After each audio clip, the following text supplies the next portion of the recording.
So Dr. Coder was nice enough to send me a private message today because she knew she could get my dander flying. And yeah, she got my dander flying on this one.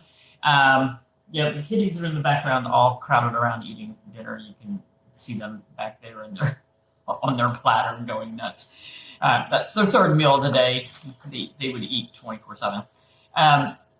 So anyway, your Pomeranian throws up a lot in the vet game. Serenity. Serenity is not the worst thing in the world, but that's another topic. Anyway, so Dr. Coger sent me a picture of and I can't show it to you because I'm using my phone to do the Instagram live. Otherwise, I'd hold that up too. But this vaccine, over-the-counter vaccine product called Canine Spectra.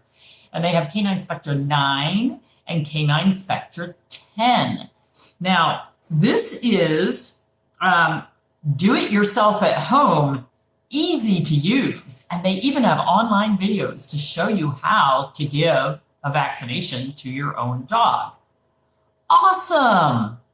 Awesome. And you know what? I know there's a lot of people out there, especially farmers and breeders, who do give their own vaccines.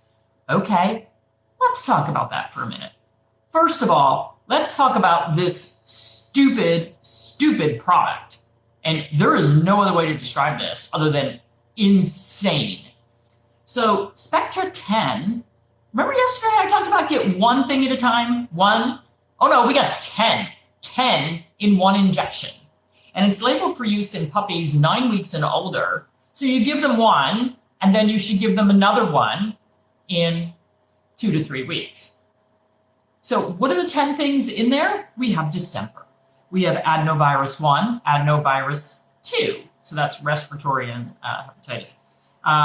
Coronavirus, which doesn't kill anybody, not worth vaccinating for. Don't worry, coronavirus in dogs is a yellow diarrhea.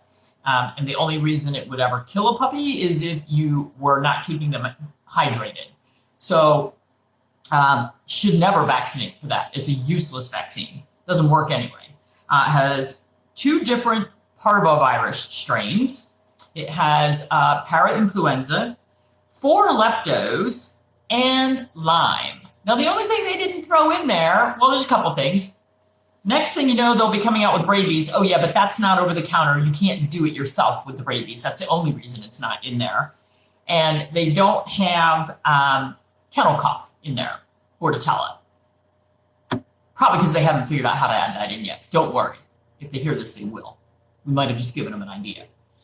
So not only are they telling you, yeah, people will think it's a great idea. They're going to go down to Tractor Supply, get it out of their little cooler, take it home and give it to their animals. And then it says that you should give it boosted annually, even though we don't really have any proof of how long it lasts. It actually says on the label, duration of immunity studies have not been done. We don't really know how long it lasts, but we've always just given it annually. That's always been the recommendation. So just go for it because it's do it yourself at home, easy to use. So in addition to that, as if 10 things in there weren't already bad enough, it has gentamicin. That's an antibiotic. That's to keep it from getting contaminated because we know that it's not going to be handled correctly. Good chances. And if we want to follow the chain of command or chain of possession, whatever we call that, are these vaccines being kept refrigerated from the time that they're made to the time that they're shipped to a store, unpacked, and put in the refrigerated section at the store? Let me tell you, I've been to some of these stores where I see boxes sitting around left unpacked for very long periods of time that say, must be refrigerated. And then it also has that wonderful thing that we love, thimerosal preservative. Remember, rabies vaccine, T-free, thimerosal-free. So we've got so many things. It sounds like a Pfizer vaccine. It's actually made by Boehringer Ingelheim, BI. It's a BI vaccine. Do it yourself at home, easy to use. And where do they recommend you give this to your dog? Over the shoulders, where, by the way, if he develops a vaccine fibrosarcoma, you can't remove it and you can't amputate it. Or in the armpit. Well, good luck. Do it yourself at home. give an injection in your dog's armpit. Take a video for me, please. Thanks, Lori. Take a video because I want to see how your dog reacts when you poke a needle in his armpit. Good luck. And then it also says, if your dog should have an anaphylactic reaction, first of all, how many do-it-yourself-at-home people know what an anaphylactic reaction is? Then you should give your dog epinephrine. How many of you have epinephrine at home? Do we all keep that on hand in case our dog has an anaphylactic reaction to the stupid vaccine that we just gave that had 10 different things in it? Oh my gosh. Easy to use, all in one. You don't have to bother with poking your dog multiple times. And to top it off, my sister's been texting me today, asking me about vaccines for her puppy, that cute little corgi, who had a vaccine at 6 weeks. Oh, so very useful. Another one at 9 weeks. Again, not that useful. And so she said the vet says he has to have a couple more because now he's 11 weeks. And I said, well, why don't you just go ahead and do a titer at 14 weeks? And she said, because the veterinarian said that doing a titer at 14 weeks would be interfered with by the mother's immunity, which is still there at 14 weeks. Now, there's a head scratcher because if the mother's immunity is still there and is going to interfere with the titer at 14 weeks, then it's also going to interfere with the vaccine that is being given at 14 weeks. Do you hear more vaccine idiocy there? Well, we can't do a titer.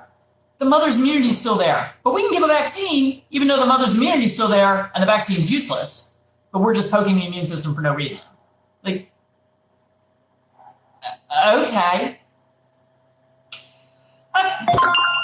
My sister should know better. Your tongue is bleeding now. Well, my sister does know better. So she's trying to do right, and she's trying to not over-vaccinate this puppy. She really wants, and the one that was given at 6 weeks was given by the breeder. She didn't have a choice on that one. She, breeder said, we're giving a vaccine. So I think he also had a parasite. Typical. Had a parasite too. So had dewormers, all kinds of stuff. Anyway, vaccine idiocy, folks. 10 in 1. Do it yourself at home. Go for it. Go for it.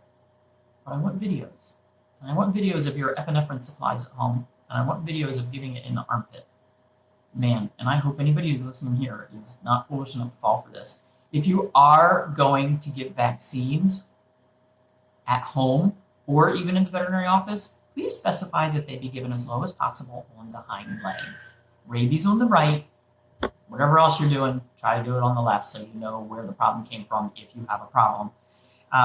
When I took our 2 cats, the kittens in to get spayed, I did let them vaccinate them because these are feral cats. Getting a hold of them once was hard enough.